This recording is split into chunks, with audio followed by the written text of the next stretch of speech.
The notification sound from my phone cut through the silence of our kitchen like a blade. I glanced at the screen. My voicemail app was syncing, and something was wrong. The little red badge that usually showed 1 now displayed a cold, empty 0. My daughter Emma's last message. Gone. "Lucas, you're staring at that thing again," Renee said from across the granite countertop, her voice carrying that familiar edge of irritation. She was scrolling through her own phone, manicured nails tapping against the screen with practiced precision. "Someone deleted Emma's voicemail," I said, my voice steady despite the rage building in my chest. "The last one she left before the accident." Renee didn't look up. "Maybe it's time to move on. You've been clinging to that thing for 2 years. The casual cruelty in her tone made me pause. I'm a systems engineer. I understand technology, backups, cloud storage. More importantly, I understand people. And right now, I was understanding my wife in a whole new light. "Did you delete it, Renee?" She finally looked up, and I saw something flicker across her face. Not guilt, satisfaction. "You need to let go, Lucas. We both do." I nodded slowly, keeping my expression neutral while my mind raced. The cloud backup would still have it. But that wasn't the point anymore. The point was that my wife had tried to erase the only piece of my daughter I had left. Her phone buzzed with a text. She grabbed it quickly, but not before I caught a glimpse of the name. Chad. "I'm going to bed," she announced, clutching her phone like a lifeline. "Don't stay up too late with your projects." After she left, I sat in the dark kitchen and opened my laptop. The cloud backup restored Emma's message in seconds. Her 8-year-old voice filled my ears through the headphones. "Daddy, I drew you a picture of us at the beach. I can't wait to show you when you get home from work." She never got the chance. But as I listened, something else crystallized in my mind.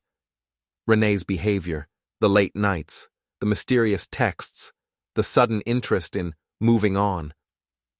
I pulled up our phone records, something I'd never thought to check before. Hundreds of messages to Chad Wilcox, her boss. I leaned back in my chair and smiled for the first time in months. If Renee wanted to play games with deletion, I'd show her what a real systems engineer could do. The Hollow was the kind of dive bar that served as the unofficial information exchange for our small New England city. Tommy Rivera, my old friend and the bar's owner, slid a beer across the scarred wooden surface as I settled onto a stool. "You look like someone who just found out his lottery ticket was a fake," Tommy said, his ex-cop instinct still sharp after 5 years behind the bar. "Worse, found out my wife's been playing house with her boss." Tommy whistled low. "Chad Wilcox? That pretty boy with the BMW? You know him?" "Know of him. Comes in here sometimes with his gym buddies, talks loud about his conquests, real charmer." Tommy's tone suggested otherwise. "What are you going to do about it?" I took a long sip of beer, considering. "I'm a patient man, Tommy. I believe in methodical approaches to problem solving." That sounds ominous. It should. Over the next hour, I laid out what I'd discovered. Phone records, credit card statements I'd accessed through our joint accounts, hotel receipts. Renee and Chad had been conducting their affair with all the subtlety of a neon sign. "The thing is," I continued, "they think they're being clever, secret emails, coded texts, but they're using company resources for personal communication." Tommy raised an eyebrow. "That's against corporate policy, I'm guessing." "Fireable offense, actually, especially when one party is in a supervisory position over the other." I pulled out my phone and showed him screenshots I'd taken. "I've been documenting everything." "Jesus, Lucas, you're building a case like it's a criminal investigation." "Maybe I am." The next morning, I implemented Phase 1. A simple email forwarding rule in Renee's account, routing copies of her messages with Chad to a folder I controlled. Then I did something that would have made my old computer science professor proud. I created a social media monitoring system. Every post, every comment, Every interaction between Renee and her circle of friends got cataloged. Her best friend Serena was particularly active, constantly posting about girls' nights out and cryptic references to someone special in Renee's life. By lunch, I had enough material to write a book, but I wasn't interested in publishing. I was interested in controlled demolition. I started small, anonymous messages to mutual friends, containing screenshots of Renee and Serena, talking trash about them behind their backs.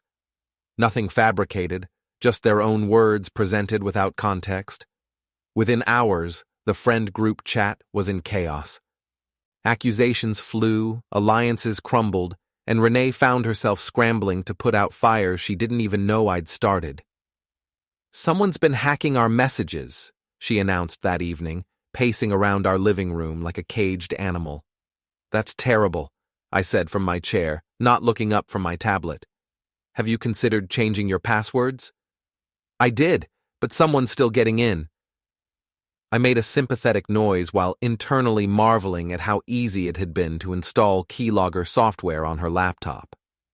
Every password change, every desperate attempt at digital security, I saw it all in real time.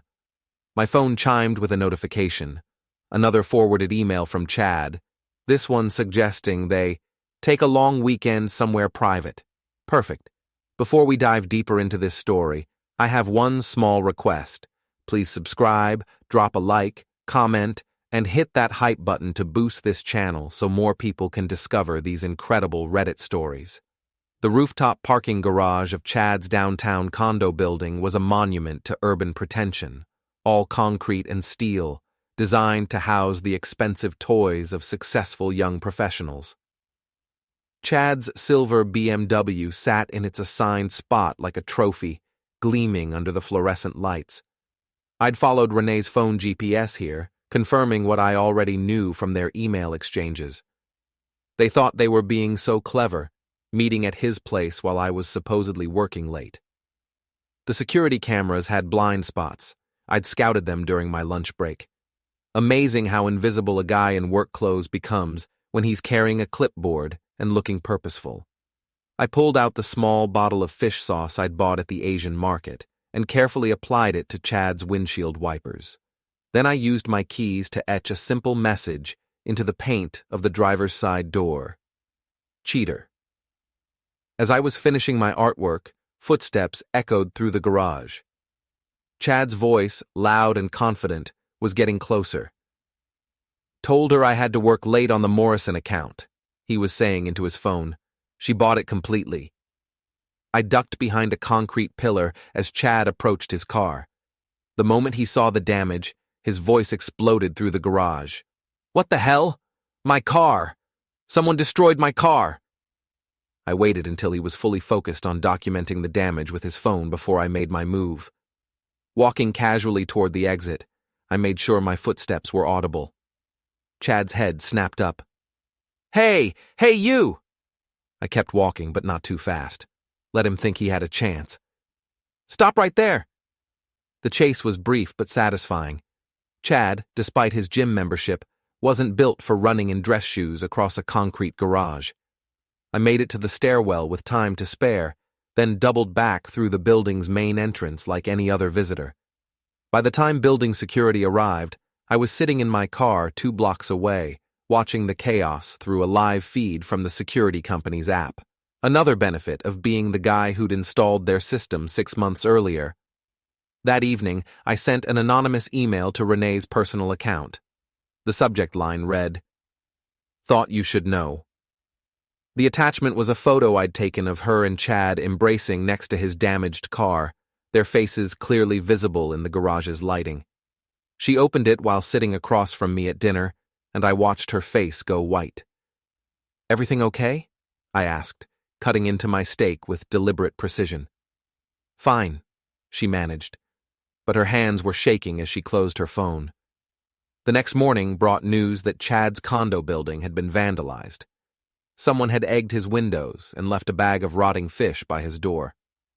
I expressed appropriate shock and concern when Renee mentioned it, while internally appreciating Tommy's contribution to the campaign.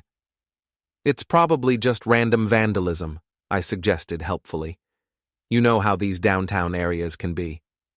But Renee wasn't buying it anymore. I could see the paranoia setting in, the way she kept checking her phone, jumping at unexpected sounds. Good.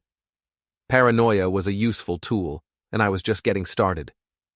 The quarterly company party at Renee's marketing firm was held in a downtown hotel ballroom, the kind of corporate gathering where careers were made and destroyed over cocktails and small talk. I wasn't invited, of course, but that didn't stop me from attending.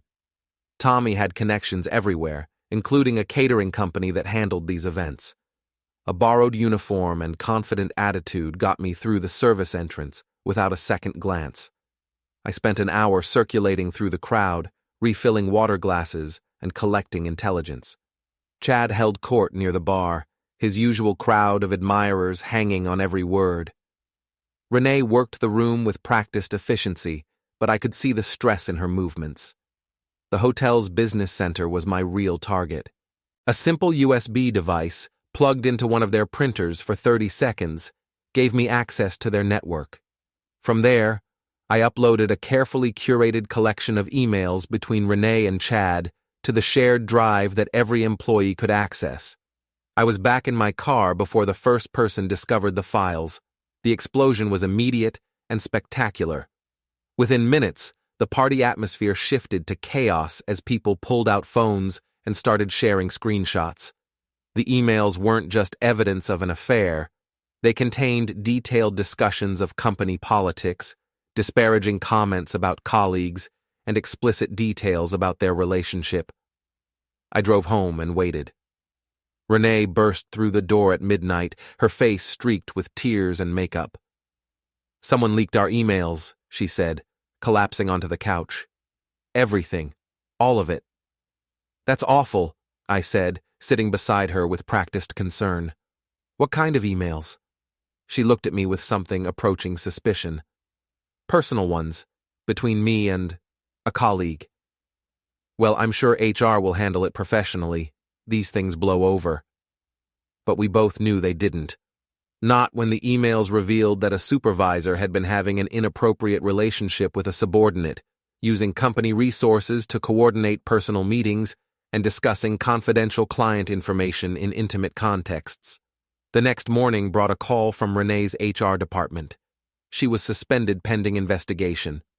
Chad, facing similar scrutiny, tried to throw her under the bus in his own meeting, a development I learned about through the keylogger I'd installed on his laptop during my catering adventure. "He's claiming I seduced him," Renee told me that evening, pacing around our kitchen like a trapped animal. "That I initiated everything." "That's terrible," I replied, while mentally noting that Chad's strategy would backfire spectacularly once HR discovered the other relationships he'd been conducting with junior employees. Information I'd helpfully provided through another anonymous tip. My phone buzzed with a message from an unknown number. "You're not the only one he's hurt. We should talk." I smiled. Chad's ex-girlfriend, right on schedule. The abandoned warehouse on the edge of town had been sitting empty for 3 years, a casualty of the economic downturn that had hit our manufacturing sector. It was the perfect place for a private conversation, isolated, forgotten, and completely off the grid. I'd arranged the meeting through Chad's ex-girlfriend, Monica, who had her own reasons for wanting revenge. Her story was depressingly familiar. Promises of commitment, financial manipulation, emotional abuse, and ultimately abandonment when someone younger and more convenient came along. "He destroyed my credit, my reputation, everything," she told me over coffee earlier that week. "When I tried to warn other women about him, he threatened to sue me for defamation." "What if I told you there was a way to make sure he never hurt anyone else?" Now, standing in the dusty interior of the warehouse, I checked my watch. Chad and Renee would arrive soon, drawn by Monica's carefully crafted story about having compromising photos she was willing to sell. Tommy emerged from behind a stack of old machinery, brushing dust off his jacket. "Security systems in place," he reported. 3 cameras, all streaming to your phone. Whatever happens here, you'll have it recorded." The sound of car engines echoed through the building. 2 vehicles, Chad's replacement BMW and Renee's sedan. They entered cautiously, Chad leading with false bravado while Renee hung back near the entrance. Monica stepped out of the shadows, and I followed. "Hello, Chad," I said pleasantly. "Fancy meeting you here." The color drained from his face. "Lucas, what are you doing here?" "Having a conversation. You see, Chad, you've been playing with things that don't belong to you, my wife, for instance." Renee found her voice. "Lucas, this isn't what you think." "It's exactly what I think." I pulled out my phone and started playing audio files, recordings of their phone conversations, extracted from the cloud backups of their devices. "Would you like to hear your greatest hits? There's the one where you discuss how pathetic I am, or the one where you plan your weekend getaway while I'm visiting Emma's grave." Chad tried to step forward, but Tommy moved to block him. "I wouldn't," Tommy advised quietly. "Here's what's going to happen," I continued, my voice remaining conversational. "Chad, by tomorrow morning, your new employer will receive copies of every email, every text, every photo you've sent to married women over the past 5 years. Your fiancée, yes, Monica told me about her, will get a particularly detailed package." "You can't prove anything," Chad blustered, but his voice cracked. I smiled and played another audio file, his own voice, recorded during a phone call with his lawyer, discussing how to hide assets from Monica during their breakup. "Renee," I continued, turning to my wife, "your situation is simpler. You tried to erase my daughter's voice from my life. You thought you could delete her memory and replace it with your sordid little affair." I held up my phone and pressed play. Emma's voice filled the warehouse, clear and innocent. "Daddy, I drew you a picture of us at the beach. I can't wait to show you when you get home from work." Renee's face crumpled. "Lucas, please." "You wanted me to move on," I said, stopping the recording. "Congratulations, I have." The final confrontation came, as these things do, in the most public way possible. Renee had been evicted from our house, a process I'd initiated the day after the warehouse meeting, by producing evidence of adultery that voided our prenuptial agreement. She'd been staying at a cheap motel, her career destroyed, her social circle collapsed, her lover nowhere to be found since his own life imploded. Chad had fled town after his fiancée left him and his new job disappeared. The last I heard, he was facing lawsuits from 3 different women and living in his parents' basement in Ohio. But Renee wasn't done fighting. She found me at the Hollow on a Thursday evening, bursting through the door like an avenging angel. The bar fell silent as she stormed across the room, her face twisted with rage and desperation. "You destroyed everything!" she screamed, loud enough for everyone to hear. "You ruined my life!" I looked up from my beer with mild interest. "Did I? I seem to remember you doing most of the work yourself." "I loved him. We were happy." "You were cheating." The entire bar was watching now, phones coming out to record the drama. I could see Tommy behind the bar, ready to intervene if necessary, but I shook my head slightly. This needed to play out. "You want to know what love is?" I asked, standing up slowly. "Love is keeping your daughter's voice message for 2 years because it's all you have left of her. Love is not trying to erase that memory because it's inconvenient for your new relationship." I pulled out my phone and connected it to the bar's sound system, a feature Tommy had installed for karaoke nights. Emma's voice filled the room, innocent and pure. "Daddy, I drew you a picture of us at the beach. I can't wait to show you when you get home from work. I love you so much. See you soon." The silence that followed was complete. Even the most hardened regulars looked uncomfortable, and I could see genuine emotion on faces throughout the crowd. "You tried to delete that," I said to Renee, my voice carrying clearly in the quiet room. "You tried to erase my daughter so you could have a clear conscience about your affair." Renee lunged for my phone, desperation overriding any remaining dignity. I stepped back, letting her stumble and fall to her knees on the dirty floor. You can destroy every relationship, every career, every lie you've built, I said, looking down at her. But you'll never erase the truth, and you'll never erase her. I finished my beer, left money on the bar, and walked out into the night. Behind me, I could hear Renee sobbing on the floor while the crowd dispersed, their phones already uploading videos to social media. The next morning, I woke up in my empty house and played Emma's message one more time. Then I deleted Renee's number from my phone and got on with the rest of my life. Some voices deserved to be heard, others deserved to be silenced. I'd made sure both happened.